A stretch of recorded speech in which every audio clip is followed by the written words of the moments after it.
다시 성경 보도록 하겠습니다. 성경은 구약성경 예레미야 13장 15절로 17절까지 한 절씩 교독하도록 하겠습니다. 성경은 구약성경 예레미야 13장 15절로 17절까지 한 절씩 교독하도록 하겠습니다. 교독합니다. 너희는 들을지어다, 귀를 기울일지어다, 교만하지 말지어다. 여호와께서 이같이 말씀하시느니라.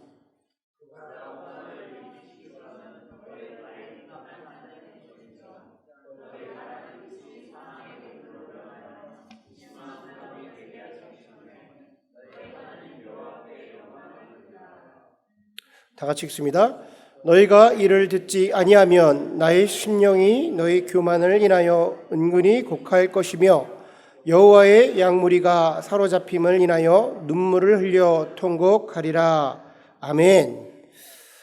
오늘 저와 여러분이 나눌 말씀의 제목은 죄가 죄로 여겨지는 은혜, 죄가 죄로 여겨지는 은혜라는 제목으로 말씀 나누도록 하겠습니다.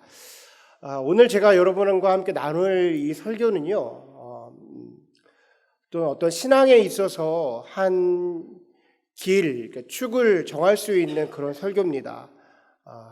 오늘 설교를 여러분께서 잘 소화하셔서 내 것을 만드시면 내가 무엇에 집중할 수 있는지가 정확하게 나오는 그런 설교예요. 바라기는 여러분께서 조금 더 집중하셔서 강단에서 나오는 말씀이 하나도 떨어지지 않고 내 안에 간직할 수 있도록 오늘 조금 더 집중하셔서 그렇게 주님이 원하시는 그런 삶을 살 수 있는 우리 성도님 되시기를 주님의 이름으로 축원합니다. 아멘. 설교를 시작하도록 하겠습니다. 오늘 본문의 말씀은 예레미야서예요. 예레미야서. 자, 여러분에게 있어서 예레미야는 어떤 사람이고 예레미야서는 어떤 책입니까? 여러분들에게 예레미야는 어떤 사람이고 예레미야서는 어떤 책이에요? 한번 떠올려 보십시오. 저희 교회는요, 우리 교회는 그 구성원 특성상 신앙생활을 좀 하신 분들이 많이 있습니다. 그러니까 신앙생활에 좀 짬밥이 있으신 분들이시죠. 그래서 어디 가서 교회가 무엇인지 얘기할 수도 있고 예배가 무엇인지 얘기할 수도 있고 밖에 나가서 예수님 얘기 좀 내가 예수 좀 안다라고 말씀하실 수 있는 분들이 이 자리에 많이 계세요. 그런 여러분에게 질문하겠습니다. 여러분에게 예레미야서는 어떤 책인가요? 제가 이렇게 말하는 이유는요, 저에게 예레미야서는요 공포의 대상이에요. 공포의 대상, 두려움의 대상입니다. 저에게 절망과 힘듦을 전해주는 그런 책이에요. 그 내용이 힘들고 그런 게 아니라 그 자체가 나에게 막 어려움을 주는 책. 이 예레미야서는요 친구들하고 같이 다니거든요. 얘네 친구들이 이사야, 에스겔 얘네들이거든요. 얘네들이 같이 다니면서 저를 막 괴롭혀요. 너무 어려워요. 너무 어려워 이 책들이.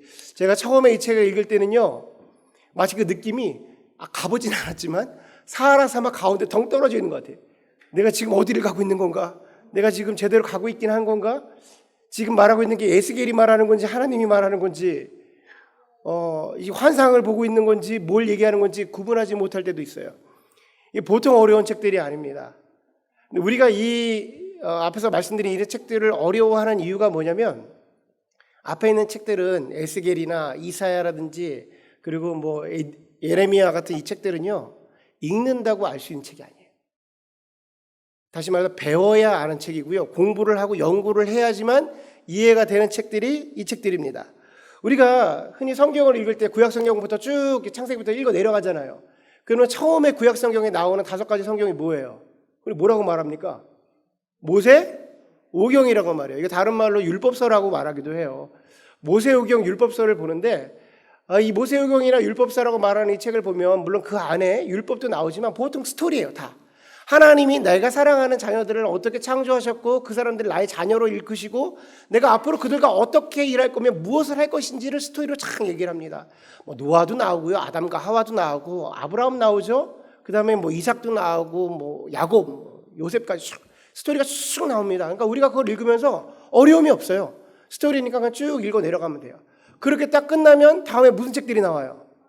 역사서가 나와요. 역사서. 이 역사서는 이렇게 생각하시면 돼요. 모세오경 율법서의 실전편이구나. 그걸 가지고 그들이 어떻게 살았는지가 나옵니다. 그래서 교도소에 가면 성경책을 뭐라고 부르냐면 이스라엘 삼국지라고 그래요. 이스라엘 삼국지. 왜냐하면 그 안에 뭐 여호수아의 정복 전쟁이 나오고 사사들이 어떻게 전쟁하고 통치하고 그리고 사울 왕 그리고 사무엘 그리고 다윗이 어떻게 지냈으며 그의 후손 솔로몬 그리고 여로보암과 르호보암으로 나라가 나눠져 가지고 그들의 왕조가 어떻게 살았는지 쭉 다 뭐예요? 스토리들이 나열되다가 그들이 나라를 패망하게 되어서 바벨론으로 쫓겨나게 됐다가 포로로 갔다가 다시 돌아오게 돼서 나라를 성전을 재건했어. 여기까지가 뭐냐면 역사서예요.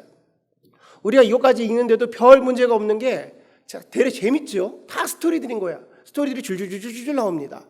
그러고 나서 우리가 만나는 책이 뭐예요? 체험서가 뭐냐면 잠언, 전도서, 시편, 아가, 또 뭐야 있어? 욥기. 이 책들은 뭐냐면 일종의 에세이, 개인 에세이.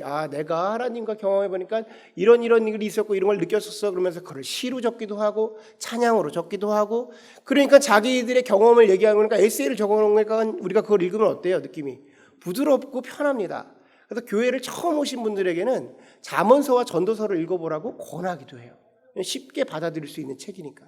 그러니까 여기까지 읽는데도 전혀 문제가 없습니다. 표정들을 보니까 이미 문제를 발견하신 분들이 많이 있는 것 같아요. 다 스토리예요. 다 스토리. 구약이. 재밌습니다. 그런데 문제는 여기서부터 시작해요. 16명의 선지자들이 등장하면서 막 예언을 해대기 시작하는데 이때부터가 어려운 겁니다.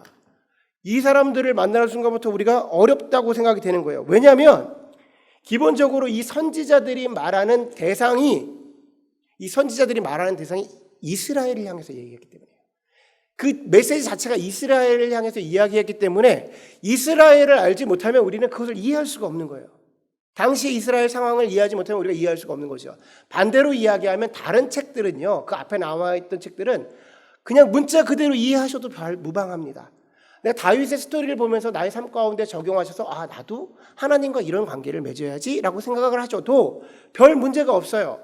되레 좋은 묵상도 되실 수 있습니다. 그런데 예언서는 그렇게 읽으시면 안 돼요. 왜냐? 1차적인 대상이 우리가 아니기 때문이에요. 그러니까 무슨 일이 일어나는지를 알아야 되니까 어려워지는 겁니다. 읽으면서 무슨 소리 하는지도 모르는 거죠. 자, 구약성경에서 이사야부터 예언서가 시작해서 구약성경의 마지막까지 말라기까지 예언서입니다. 분량이 대단하죠. 상당한 분량을 가지고 있습니다. 이 분량을 전체를 탕 털어서 전체 분량을 가지고 두 가지의 주제로 나눌 수 있어요. 예언서를 전체를 다 합쳐놓고 그 안에 딱 두 가지 주제밖에 없습니다. 뭐냐면 하나님의 심판과 회복이에요. 그 분량이 아무리 많다고 해도 성경에 딱 두 가지만 얘기하는 거예요. 예언서는 하나님의 심판과 하나님의 회복. 그런데 그 심판을 선포하는데 분량의 80%를 심판을 얘기합니다. 하나님이 보내신 선지자들이 주구장창 이야기를 하는 게 뭐냐면 80%가 하나님이 너희를 심판할 거야 라는 거예요. 너희가 지금 이 자리에서 너희 마음을 돌이키지 않고 하나님께로 돌아오지 않으면 하나님이 결단코 너희를 심판할 거야. 이야기만 주구장창 하게 되는 거예요. 그래서 이 심판을 읽으면요. 얼마나 적나라하게 써놨냐면 이사야 같은 책을 보면요. 제가 그 책을 보면서 살이 떨릴 정도예요. 어떻게 이렇게까지 심판하시겠다고 기록을 할 수가 있는가. 그러니까 너무나도 막 무서울 정도의 표현들이 있습니다. 근데 저는 그 책을 읽은 나는 이미 이때보다 2500년 뒤에 살고 있는 미국에 사는 한국 사람이잖아요. 그러니 당시에 그 말을 들었던 이스라엘 사람들은 어땠을까요? 엄청나게 무서웠겠죠. 엄청나게 두려운 얘기였겠죠. 그런데 놀라운 사실 하나 알려드릴까요? 정말 놀라운 사실. 이렇게 주구장창 선지자들이 하나님의 말씀을 대언해서 전해주었습니다. 그런데 이 선지자들의 실적이 어땠을까요? 16명이 지금 막 하나님의 말씀을 대언한 거예요. 하나님의 말씀을 다이렉트로 선포해 준 거예요. 그러면 실적이 있을까요? 실적이 뭐예요? 돌아와야 되잖아. 실적이 어땠을까요? 실적. 이사야부터 말라기까지. 성경에 보면요. 학계 선지자 외에는 아무도 돌아오지 않습니다. 학계 선지자 때 외에는 돌아오지 않아요. 그런데 이 학계도요. 성경에 보면 학계가 2페이지밖에 안 나와요. 분량이 굉장히 작은 책이고 학계 선지자가 실제로 선지자로 활동했던 시기는 3개월밖에 되지 않습니다. 그러니까 큰 틀에서 얘기하면 뭐예요? 돌아왔다는 거예요? 안 돌아왔다는 거예요? 안 돌아왔다라는 거예요. 하나님의 말씀을 전했는데 그들이 아무도 돌아오지 않았다라는 얘기예요. 왜 일이 놀랍다고 표현을 했냐면 성경을 조금 자세히 보신 분들은 느낌이 오겠지만 지금 이 일이 이스라엘과 그들의 선지자에게 벌어진 일이기 때문이에요. 이스라엘과 그들의 선지자들에게 벌어진 일이기 때문에 놀라운 일입니다.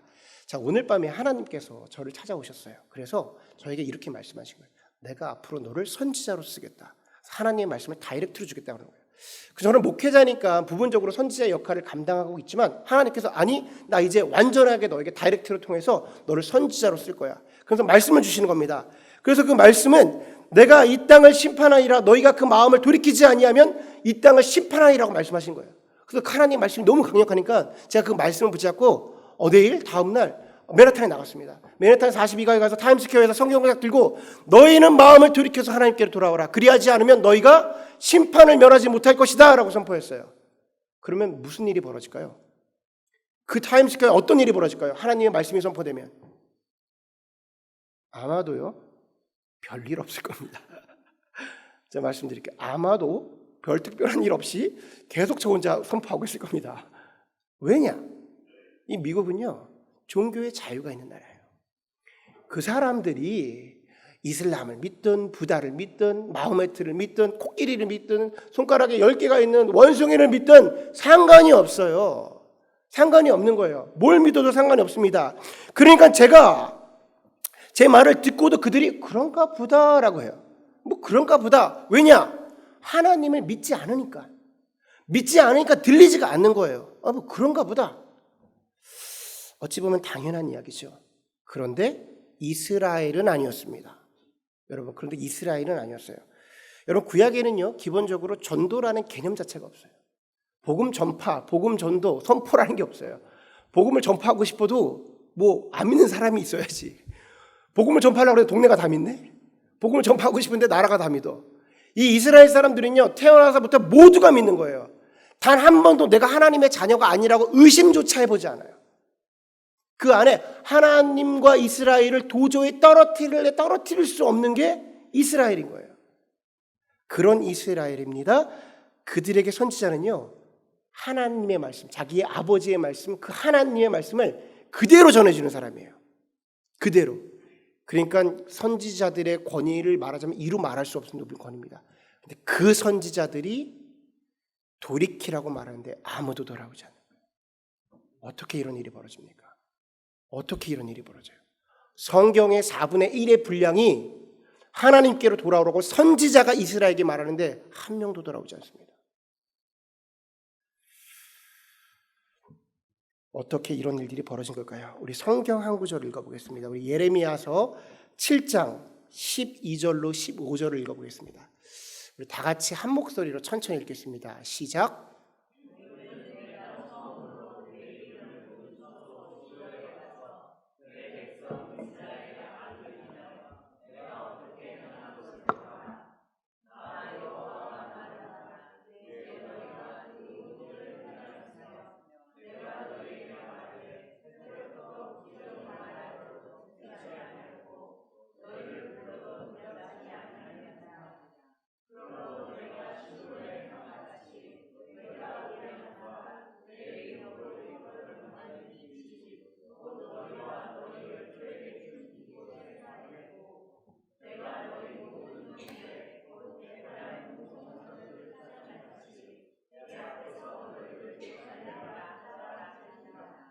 아멘, 아멘.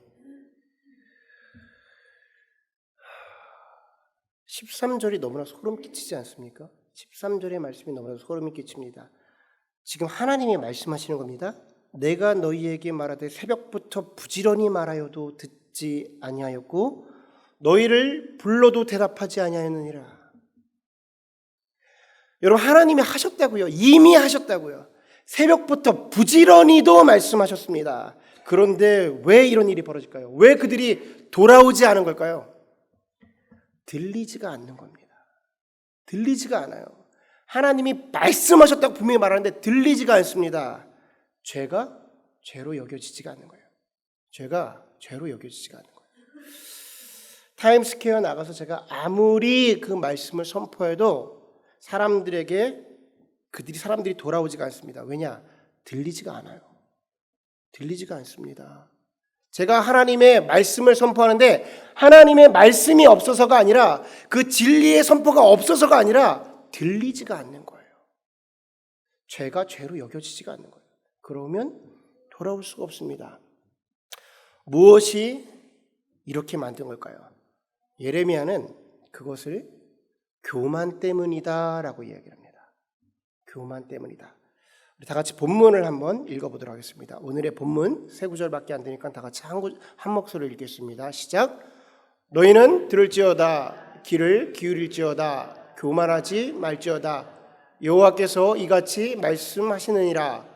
그가 흑암을 일으키시기 전 너희의 발이 흑암의 산에 거치기 전 너희의 발하는 빛이 사망의 그늘로 변하여 침침한 흑암이 되게 하시기 전에 너희 하나님 여호와께 영광을 돌리라.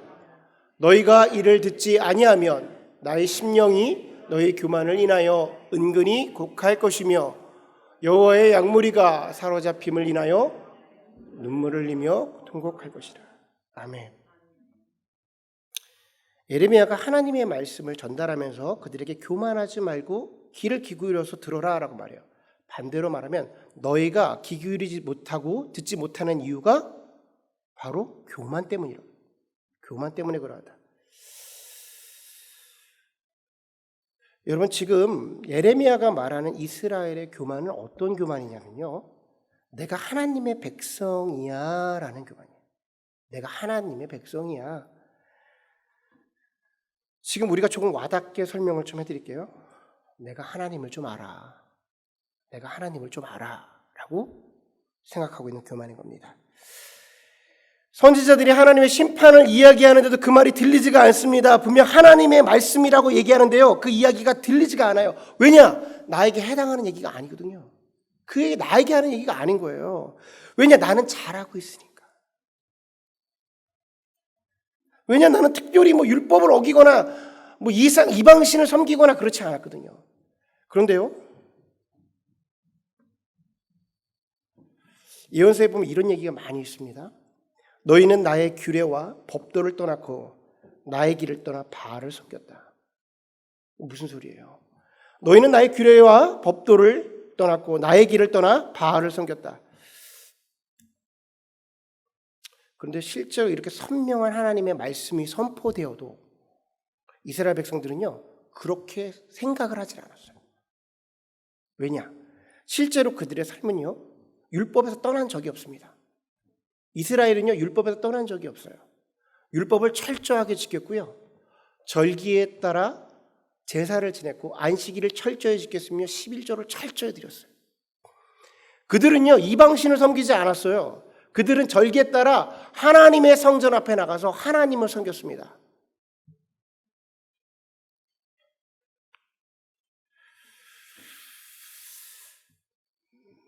그럼 하나님이 왜 이런 이야기를 하신 걸까요? 자, 읽어드립니다. 이사야 1장입니다. 11절부터 13절. 여호와께서 말씀하시되 너희의 무수한 재물이 내게 무엇이 유익하뇨? 나는 수양과 번제와 살찐 짐승의 기름에 배불렀고 나는 숫송아지나 어린 양의 숫 염소의 피를 기뻐하지 아니하노라. 너희가 내 앞에 보이러 오니 그것을 누가 너희에게 요구하였느뇨? 내 마당만 밟을 뿐이라. 헛된 재물을 다시는 가져오지 말라. 분향은 나에게 가증히 여기는 바요 월삭과 안식일과 대회로 모이는 것도 그러하니 성회와 아울러 악을 행하는 것을 내가 견디지 못하겠노라. 이스라엘 백성은요 어긴 적이 없어요. 그런데 하나님 뭐라 그래요? 땅만 밟을 뿐이라 그래요. 이스라엘 백성은 율법에서 떠난 적이 없다고요. 근데 하나님 뭐라 그래요? 내가 가증히 여긴다라고 말해요. 그 중심에 하나님이 있지 아니한 겁니다. 그 중심에 하나님이 있지 않고 있는 거예요. 그러니까 이스라엘 백성은요 뭐가 우상인지도 뭐가 바알을 섬기고 있는 건지도 몰라요. 그들의 조상들을 보면 힌트가 나옵니다. 모세가 하나님께 율법을 받기 위해서 시내산에 올라가요. 시간이 한참 지납니다. 아무리 지나도 모세가 내려오지 않으니까 사람들이 불안해지는 거야. 그러니까 뭘 하냐면 아론을 불러다가 자신들이 가지고 있는 금부치를 다 모아서 그것을 녹여서 무엇을 만들어요? 금송아지를 만듭니다. 금송아지를 만들어, 그러니까 우리가 생각하면 뭐예요? 뭘 만든 거예요? 우상을 만든 거예요. 거기다 절을 하는데 성경의 기록이 놀랍습니다. 뭐라고 표현하면 그들이 뭐라고 말하면 이것은 우리의 하나님이라 라고 그래요. 금송아지를 만들었어요. 그리고 거기다 절을 했습니다. 그러면서 뭐라고 말하면 이것은 우리의 하나님이라 라고 말해버리는 거예요. 그러니까 지금 이스라엘 백성들이 어디다 절을 한 거예요? 하나님에게 절을 한 거예요. 그들은 하나님을 섬긴다고 했는데 실제로는 뭐였습니까? 우상 숭배한 거예요.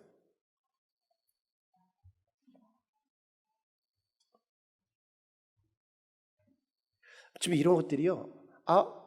우상 만들었어. 송아지에게 절했어. 그러면 우상 숭배.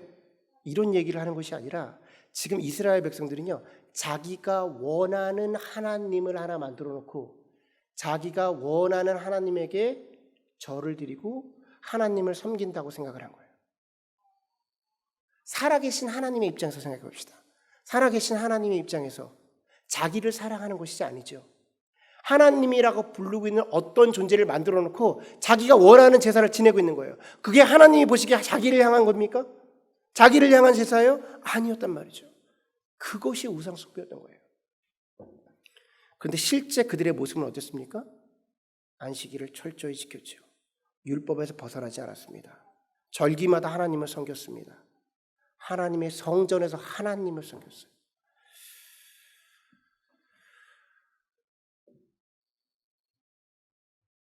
태어나서 지금껏 단 한 번도 자기가 하나님의 자녀가 아니라고 생각해 본 적이 없는 겁니다. 그러니까 그 교만이 자리를 잡고 있으니까 들어도 깨달지 못하는 거예요.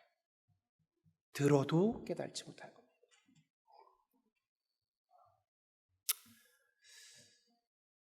안타까운 사실은요. 지금 앞서 말씀드린 이 일이 저와 여러분에게 동일하게 벌어지고 있다는 겁니다. 우리 교회 안에, 세상의 많은 하나님의 교회 안에 동일하게 벌어지고 있는 일이라는 거예요. 우리에게 선지자가 없어서 하나님의 말씀이 선포되지 않아서 진리의 말씀이 없어서 우리가 돌이키지 못하는 것이 아니에요. 우리가 들어도 들리지가 않는 겁니다. 충분히 들으셨어요. 지금껏 들으셨습니다. 근데 들리지가 않습니다. 왜냐? 난 교회 나가거든요. 나 하나님 사랑하거든요. 나 하나님 믿는다니까요. 저 때에 따라 감사원금도 내고 11조도 내고요. 그렇게 막 항상 뜨겁고 열정적인 아니어도 그래도 제가 어느 정도는 했단 말이에요. 나도 예수님 좀 안단 말이에요. 나도 하나님 좀 안단 말이에요. 어디 가서 하나님 당신만 아는 거 아니야. 그거 틀린 거야. 나도 좀 알아. 진리의 말씀을 들어도요. 죄가 죄로 여겨지지 않는 겁니다. 여러분 솔직히 우리 얘기를 한번 해볼까요? 저와 여러분의 얘기를 한번 해봅시다. 솔직히 저 얘기. 강단에서 제가 조금 강하게 표현하고 강한 어조로 이야기하셔도 정죄라 생각지 말고 그것이 저와 여러분의 생활이라고 생각하고 한번 들어보시죠. 지금 나의 삶 가운데에 나의 삶이 하나님께 집중하여 포커스가 맞춰져 있습니까? 여러분 우리의 삶이 하나님 중심으로 돌아가고 있어요? 우리가 바쁘죠. 직장 생활도 하시고 학교도 자녀들도 그 외에 수많은 일들로 여러분 분주하신 거 다 압니다. 저도 분주합니다. 근데 그 분주함이 그 바쁨이 하나님이 우리에게 명하신 일입니까? 그 하나님 때문에 바쁘신 거예요? 지금 무엇 때문에 바쁜 건가요? 솔직히 말해보자는 거예요. 제가 그런 것들이 필요하지 않아요. 그런 것들이 필요함을 이미 다 알고 있어요. 저에게도 자녀가 있고요. 저도 해야 할 일이 있습니다. 그런 것이 필요하지 않다는 것이 아니라 그것을 하나님이 나에게 명한 일이냐라는 거예요. 지금 하나님이 나에게 명하신 일 때문에 지금 분주하고 바쁘시고 계신 거예요? 직장에서 그것을 버티는 일이 너무 힘들어서 버티는 것이 너무 중요해서 자녀들이 뒤처지지 않고 세상 가운데 앞서 나가게 하기 위해서 내가 학교에서 나의 꿈을 이루기 위해서 공부하는 것이 그렇게 중요해서 내가 일주일 동안 성경 한번 보지 못하고 하나님 앞에 나와서 기도 한번 하지 못하고 살아가는 게 정상적인 신앙인의 삶입니까? 이런 것이 저와 여러분이 그동안 말했던 신앙인의 모습이 아니잖아요. 이건 신앙인의 모습이 아니잖아요. 근데 우리 하나님은 사랑의 하나님이니까 다 이해해 주시는 걸까요? 교회 나와서 하나님, 저 얼마나 바쁜데 정말 주일 예배 지켰잖아요. 저 정말 바쁜 거 아시죠? 근데 이 주일 예배도 나옵니다. 큰일 났어요. 큰일 났어요. 하나님 저 얼마나 바쁜데요. 그럼에도 불구하고 저 목장 예배도 나가잖아요. 지금 무엇 때문에 바쁘십니까? 하나님 우리에게 뭐라고 말씀하시면요. 너희가 내 앞에 보이러 오나 그것을 누가 너희에게 요구했냐 그래. 너희가 내 마당만 밟을 뿐이라 그래. 아이고야, 소름이 끼칩니다. 내 바닥만 밟을 뿐이야. 누가 요구했어? 여러분, 목사인 저도요, 착각할 때가 있습니다. 목사인 저도요, 착각할 때 많아요. 아, 이 정도면 됐지. 내가 그래도 하나님 알잖아. 뭐 신앙생활이 뭐 대단한, 뭐 얼마큼 해야 대단한 거예요? 이 정도면 된 거 아니야? 아니요. 아닙니다. 내가 예수 그리스도로 채워지지 않았는데 뭐가 됐어요? 제가 예수님을 아직 제대로 알지도 못하고 눈과 눈, 얼굴과 얼굴 대면하여 보지도 못했는데 뭐가 됐습니까? 제가 이 세상을 바라보면 영적으로 세상을 분별하지도 못하는데 뭐가 됐어요? 그저 내가 바라는 그런 모습 하나 하나님이라고 만들어 놓고 이거면 되지 않았을까? 이 정도면 내가 평안한 거 아니야? 이 정도면 세상 사람과 내가 틀린 거 아니야? 그것이 금송아지 하나 만들어 놓고 거기에 하나님이라고 부르고 있는 우리 모습과 뭐가 다릅니까? 뭐가 달라요? 여러분, 저도 착각할 때가 있어요. 앞에 있는 사람도 착각할 때가 있습니다. 우리 착각할 때가 있어요. 그런데 확실한 것은요, 저와 여러분이 하고 있는 지금 이 신앙생활이, 이 정도의 신앙생활이 온전한 신앙생활은 아닐 겁니다. 분명히 말할 수 있는 건요, 이 정도를 가지고 신앙생활이라고 말할 수는 없는 걸 거예요. 분명 지금보다 더 앞으로 나가야 됩니다. 분명 지금 이 모습보다 더 나가야 돼요. 우리 본문 17절을 한번 볼게요. 본문 17절을 보면 아주 특이한 이야기가 나옵니다. 우리가 이사야, 예레미야, 에레미야 그리고 에스겔을 볼 때는 여러분들 저 권면하는 것은 표준 세번역으로 성경을 보시기 바랍니다. 왜냐하면 그 용어들이 조금 우리에게 어려워서 표준 세번역으로 보면 조금 도움이 더 되십니다. 우리가 17절을 읽을 때 표준 세번역으로 한번 읽어보도록 하겠습니다. 다 같이 읽습니다. 시작.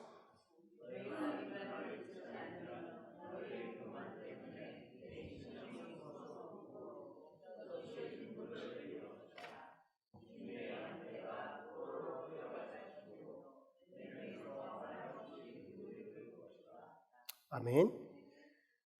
지금 17절에 아주 특이한 구조가 나오는 것은 보통 선지서에서는요, 예언서에서는 그 예언을 하는 사람들의 감정이 섞이지가 않아요. 하나님의 말씀을 그대로 전하죠. 근데 에레미야서 지금 여기 17절에 나오는 모습을 보면 에레미야가 자기의 이야기를 합니다. 자기의 감정을 실어서 무언가를 얘기해버려요. 근데 그 구조를 보면 이렇게 시작합니다. 17절의 시작이 이 말을 듣지 않으면 이라는 전제로 시작해요. 그리고 후반부에 가면 주님의 양떼가 포로로 끌려갈 것이므로 내 눈에서 하염없이 눈물을 흘릴 것이야 라고 이야기를 해요.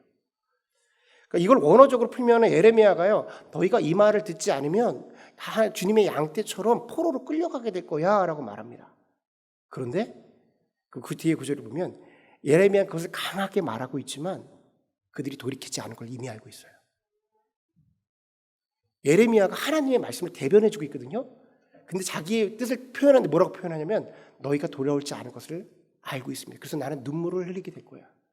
안 돌아올 걸 이미 알고 있었던 거죠. 소름 끼치지 않습니까? 하나님의 말씀을 선포하는데 안 돌아올 걸 이미 알고 있었다고요, 선지자들이. 우리 본문은 아니지만 23절을 13장 23절을 표준 세번역으로 읽어보겠습니다. 다 같이 읽습니다. 시작. 에디오피아 사람이 자기의 피부 색깔을 바꿀 수 있느냐? 표범이 자기의 반점을 다르게 바꿀 수 있느냐? 만약 그렇게 할 수만 있다면 죄악이 익숙해진 너희도 선을 행할 수 있을 것이다. 에디오피아 사람이 흑인이었습니다. 그 피부 색깔 바꿀 수 있겠어? 표범이 얼룩무늬가 있잖아요. 그거 지울 수 있겠어? 무슨 소리야? 안 된다는 얘기죠. 만약 그렇게 된다면 너희도 할 수 있어.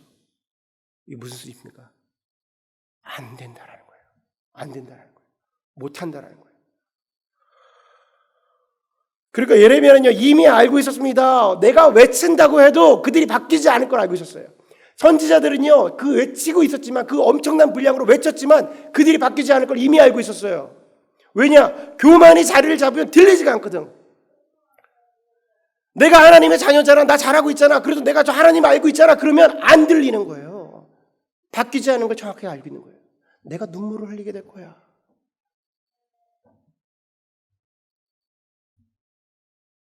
여러분, 교만이 자리를 잡잖아요. 죄가 죄로 여겨지질 않아요. 죄가 죄로 여겨지질 않아요. 여러분, 지금 제가 강단에서 목소리를 높여서 아무리 하나님의 말씀을 선포해도요, 앞에 있는 것들을 쫙 나열해서 이렇습니다 해도 여러분요, 설득시킬 수 있습니다. 제가 그렇지. 그런데요, 저는요, 여러분을 변화시킬 수가 없어요. 저에겐 그런 능력이 없습니다. 아니요, 그 누구 어떤 대형교회 목사님, 아주 훌륭한 목사님 갖다 놔도요, 여러분들을 변화시킬 수가 없어요. 우리에겐 그런 능력이 없습니다. 저와 여러분을 변화시킬 수 있는 능력은요, 오직 예수 그리스도의 십자가의 능력밖에 없어요. 아멘. 저와 여러분을 변화시킬 수 있는 능력은 오직 예수 그리스도의 십자가의 능력밖에 없음을 믿으시기 바랍니다. 아멘. 여러분, 성경을 가만히 보세요. 성경 가만히 보세요. 이사야에서부터 예언서가 시작해서 구약 성경의 마무리까지, 말라기까지 하나님의 심판을 선포합니다. 아무도 돌아오지 않아요. 아무도 돌아오지 않아요. 그러고 나서 그 성경이 끝나고 뭐가 시작해요? 마태복음이 시작합니다. 그 시작이 예수 그리스도의 족보라. 아멘. 아멘. 아무도 돌아오지 못하고 아무도 돌이키지 못했는데 마태복음의 시작이 예수 그리스도의 족보라 라고 시작해요. 이것이 은혜인 겁니다. 이것이 은혜인 거예요. 그래서 예수님께서 우리에게 보내신 거예요. 누구도 돌이킬 수 없어요. 그래서 예수님이 우리에게 보내신 거예요. 우리 스스로는요, 교만을 버릴 수가 없어요. 왜냐? 우리 안에 교만이 있는지를 모르는 거라. 제가 앞에서 교만을 얘기하는 저도요, 제 안에 무슨 교만이 있는지를 모르는 거라. 우리는 알 수가 없어요. 그래서 예수님이 은혜인 겁니다. 우리가 할 수 없어서 예언서에 써 있잖아요. 말을 해줘도 듣지 못합니다. 들리지가 않아요. 저와 여러분은 그래요. 교만하지 말아야지. 교만하지 말아야지. 그런데 어떡합니까? 교만이 있는지도 몰라. 교만하지 말아야지. 난 그렇게 신앙생활 하지 말아야지. 근데 어떡합니까? 내 안에 교만이 있는 걸 발견할 수가 없는 거라. 우리가 스스로 죄악을 발견하게 하려도 발견할 수가 없습니다. 우리에겐 그런 능력이 탑재되어 있질 않아요. 그래서 우리가 해야 되는 것은요, 나의 모든 시선을 예수 그리스도에게 맞추고, 나의 모든 시선을 예수 그리스도에 맞추고 그분께 집중하고 나의 삶의 가장 중심에 예수 그리스도를 모셔놔야 돼요. 그리고 그 예수 그리스도를 빼앗기지 않으려고, 놓치지 않으려고 무던히 애를 쓰셔야 됩니다. 어디까지? 피 흘리기까지 싸워야 돼요. 피 흘리기까지 싸워야 돼요.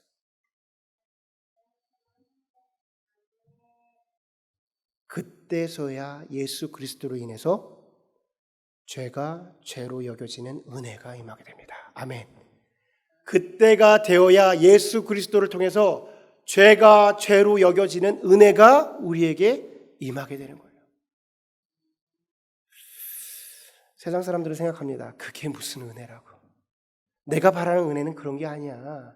내 삶 속에서 내가 잘 풀리는 거야. 내가 잘 나가는 거야. 죄가 죄로 여겨지는 게 무슨 은혜야. 죄가 죄로 여겨지지 않아야 은혜지. 내가 세금을 딱 삥 까고 다른 사람들에게 폭리를 취하고 다른 사람 불이익을 줘도 내가 죄로 여겨지지 않고 편하게 잠을 자는 게 은혜지. 이게 무슨 죄가 죄로 여겨지는 게 은혜야.